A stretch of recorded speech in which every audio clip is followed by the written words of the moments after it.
Sean Myers joined by Norwin girls basketball coach Brian Brozeski here on the Westmoreland Sports Network. Brian, first off, glad to talk to you again. Last time I talked to you was just before the 6A championship game down at the Peterson Event Center, a game that your team captured your third ever WPIAL title in against North Allegheny. Since then, you've won a state playoff game as well. It's been a terrific run. When you think back to the highs so far to this season, what comes to mind about this special moment and this special run your team's on?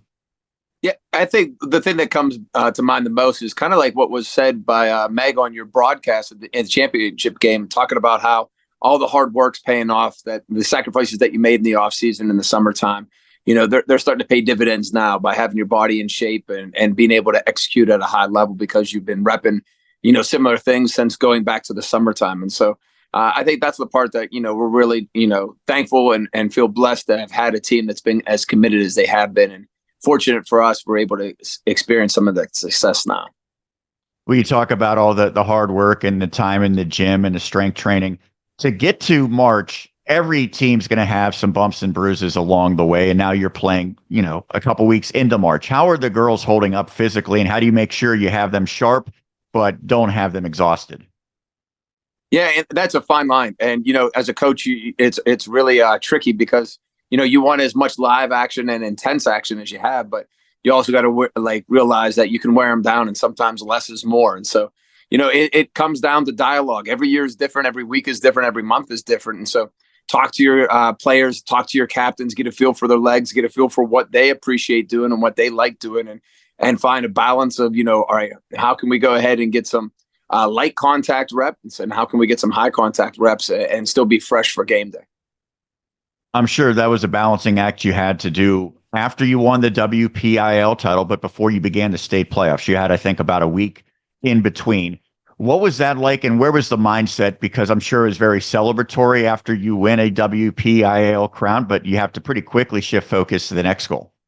Yeah, and so I think, a good thing that we were able to do is we took a couple of days off just to enjoy it. So the WPIL championship took place on Friday. We took Saturday and Sunday completely off.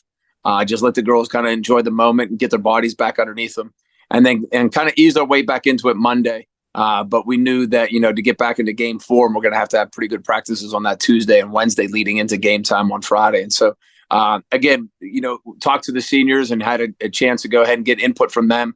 My assistant coach, O, he's a veteran coach. It's been around it for multiple years as well. So by just all of us kind of communicating, getting on the same page, we were able to put a plan together and try to keep the girls focused and also fresh for game time. I know any team that makes it to the state playoffs obviously is a quality team, but it seemed like you kind of overwhelmed William Penn a little while. And your defense in particular, you held them to 29 points. I think it was, maybe a dozen or so in the first half.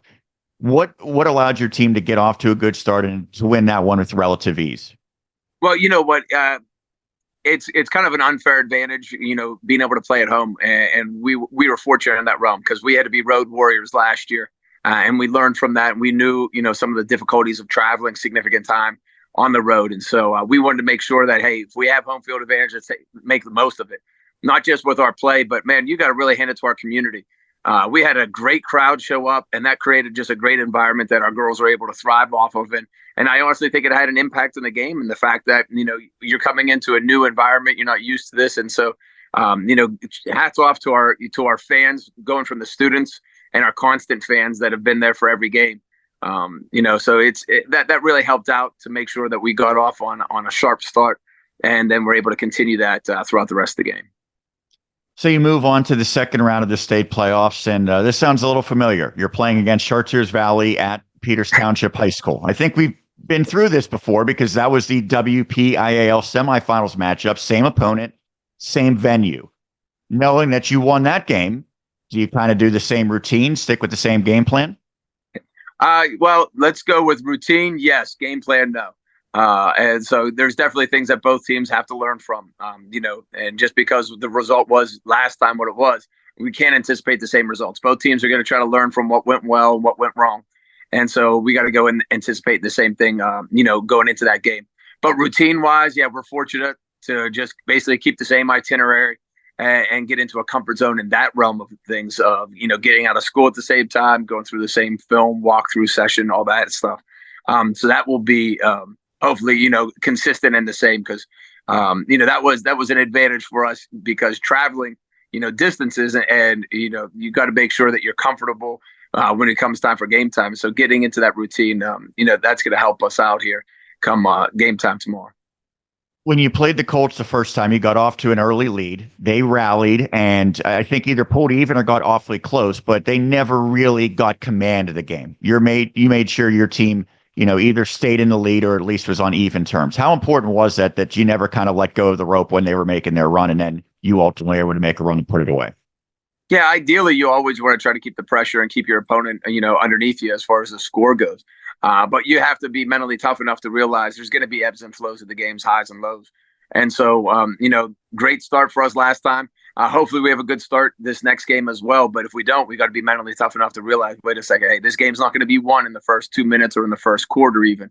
It's going to be a 4-quarter game. And so we got to make sure we're consistent the whole way through and be dialed in and focused for the whole time. Lastly, I know it was a pretty special moment when you won the WPIAL championship. At the very end of the game, you got Kendall Williams out onto the floor. She had not been able to play all season. I know she had been working so hard to get back, and for her just to take the court with the championship game in the closing moments, what did that mean to you, to her, and to everyone involved? From day one, Sean, at our very first practice, our very first meeting, we actually kind of concluded that meeting with the wish that, it'd be a special way to kind of have a moment where we could have Kendall Williams step onto the court to compete. One of our assistant coaches, Abby Gaybauer, was in a similar situation. It was during her junior season that she had an ACL injury as well and was unable to play that season. But towards the end of the game, we were able to get her on the court. And so Coach Abby actually mentioned, how special that was for her. And we tagged that along that we wanted to try to work and have that moment for Kendall Williams. So that definitely was a special moment for the team and one that we'll always remember. Well, certainly it's been a season to remember for you and for Norwin. Brian, thanks so much for doing this and keep it up. Thanks.